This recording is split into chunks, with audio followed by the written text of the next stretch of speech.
Relancer ce tout petit maillot, c'est pourtant le pari osé que tente une marque.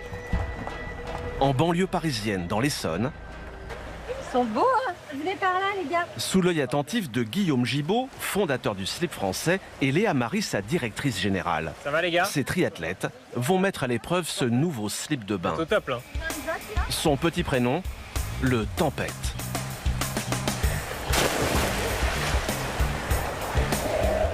En tout cas, ils ont plongé tous, le maillot il a pas bougé. Hein.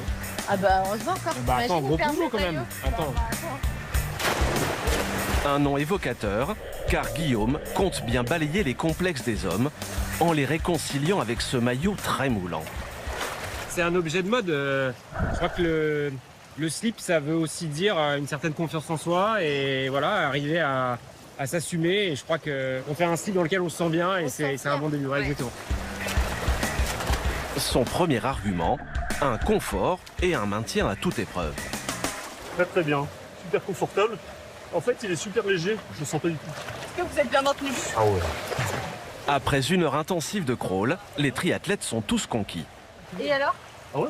Sylvain, tu t'es Ouais, façon, senti là, c'est- comment façon, dedans, là, c'est- toi? Bah bien, moi nickel, ça glisse Il bien. te tient bien? Ouais, ça va. Moi j'ai l'impression de rien avoir tellement qu'il est agréable à porter. Mais Guillaume espère également convaincre avec son prix. Il faut dire que le modèle précédent, trop cher, a vu ses ventes couler à pic. Là, sur notre site, vous avez les deux versions. L'ancien slip de bain qu'on vendait 90 € et le nouveau qu'on vend moitié prix, 45.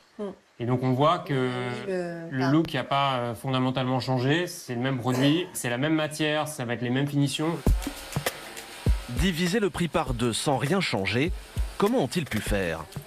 Tout se joue dans cet atelier d'Aubervilliers. Côté confort, cette marque premium ne pouvait se permettre aucun compromis, comme par exemple avec cette couture à un emplacement stratégique. Elle est en train de faire l'ourlet qui est ici pour qu'effectivement à l'entrejambe, il y a un gros maintien. Il est important parce que c'est ce qui vient maintenir donc la partie des testicules. Et donc bien sûr c'est une intimité importante pour l'homme, donc il doit être sécurisé. L'homme qui enfile son maillot de bain, s'il sent qu'il n'est pas maintenu et que le slip risque de tomber, donc il n'y a pas le cordon, il ne l'achète pas. Même matière, même design, c'est donc sur le temps de fabrication que la marque a cherché à faire des économies. Plusieurs étapes ont été automatisées. Comme la pose de la cocarde, qui ne prend que quelques secondes. Ou la ceinture, assemblée 2 fois plus rapidement grâce à cet automate qui a remplacé la bonne vieille machine à coudre. Un investissement de taille qui fait la fierté de Bruno Haddad, le patron de l'usine.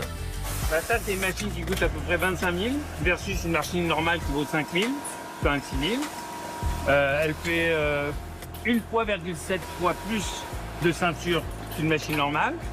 Donc on gagne à peu près, comme on fait à peu près 3500 pièces par jour, on gagne 1000 pièces par jour. Donc c'est considérable. Au final, il faut seulement 6 minutes pour fabriquer ce maillot contre 12 pour l'ancienne version. Chahil, vous venez de les monter ceux-là? Ouais. Ouais, ça va? Des économies sur le coût de main-d'œuvre, mais pas seulement. En quintuplant les commandes, leurs frais de matière aussi ont pu être revus à la baisse. La ceinture, on paye 80 centimes par pièce. La cocarde, on est aux alentours de 10-12 centimes. Et le cordon, on est aux alentours de 1,50.